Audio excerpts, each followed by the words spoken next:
Tamam olan yere gidirik. Belki de görürsünüz bilmirəm. Amma indi bir dənə sürət testləri yazayım. İndi siz olan göstərir mütləq şoka düşərsiniz. Burada qalan 100 milyon bilir.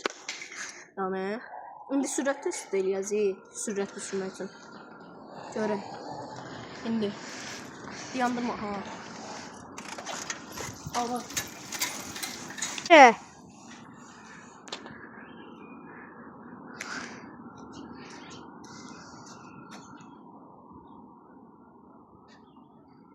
Ya bu maşın nədir yoxsa?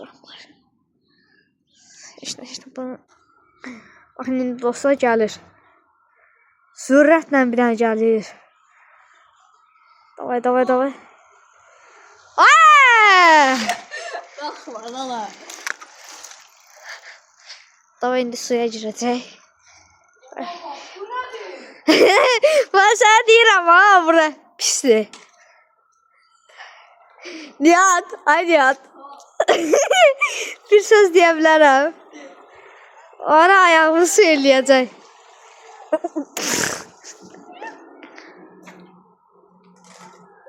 Nədir?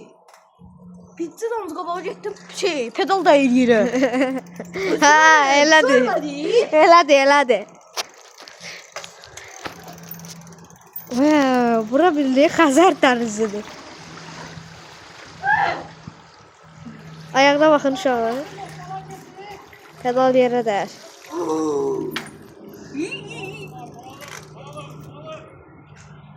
Burada balıq satmaq olur.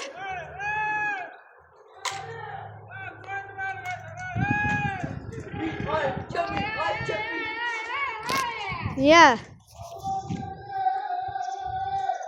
Ay buna çeşitləri yer.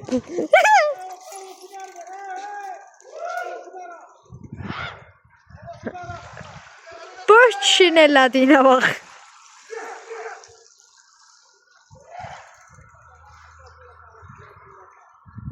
Uşaqlar, baxa bilmirsinizsə, dayandırarsınız oradan üzünə. Siz də baxarsınız.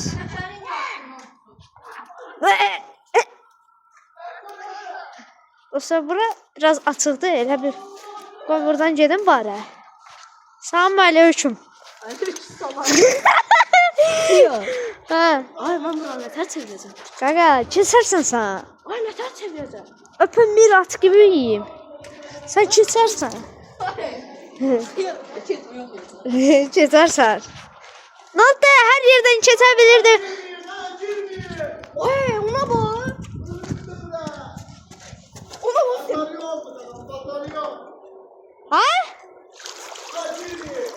Girmə. Bataryamız qalmayacaq. Gəl getdik. O TikTok ay YouTube atarsın. Ha. Gördüğünüz gibi. Yaxşı çəkmirəm.